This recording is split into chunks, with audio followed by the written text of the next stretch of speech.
about my fiance having an affair with his co-worker. The one he told me not to worry about, you know, the one. And I've been holding this in for a while now, so it needs to come out. My ex worked for a pretty big firm and he made them a lot of money. And every few months the firm would take trips. Sometimes they were in Vegas, sometimes they were in New Orleans, but this particular trip was in Nashville, Tennessee. And you could bring your spouses, you could bring whoever you wanted, you know, all expenses paid to this trip. So naturally, everyone stays in the same hotel. Like, I had met a few of the people at like company Christmas parties and things like that, but not very many of them. Like, I'm talking, there was hundreds of people there. This is like the second night. We're all having drinks. Like, everyone's getting to know each other. Like, everyone's getting pretty lit. Me and my fiance at the time are having a great time. We're laughing, we're joking, we're drinking, we're dancing. It's amazing. By about midnight, I'm filling the drinks. I go to the bathroom, and as I'm washing my hands, these two girls approach me. Mind you, these are my fiance's co-workers that he works with every day. And one of them's just like, we've been talking about you all night. Like, you're so pretty. Like, we can't believe you're with him. Like, you're so out of his league, talking about my fiance.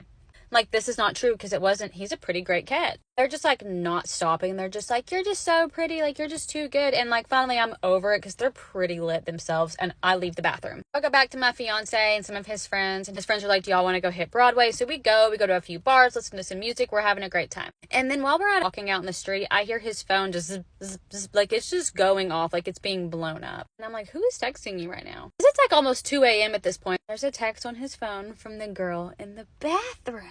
She's like, did you bring any of those spicy cubes with you? Sees that I've seen this text message and he's like, I'm like, how does she know anything about spicy cubes? Like, what? Especially that you take, what? Me and my fiance took these spicy cubes before every date. Like, they get you in the mood. Like, they are for couples. Like, they work. Like, this is what?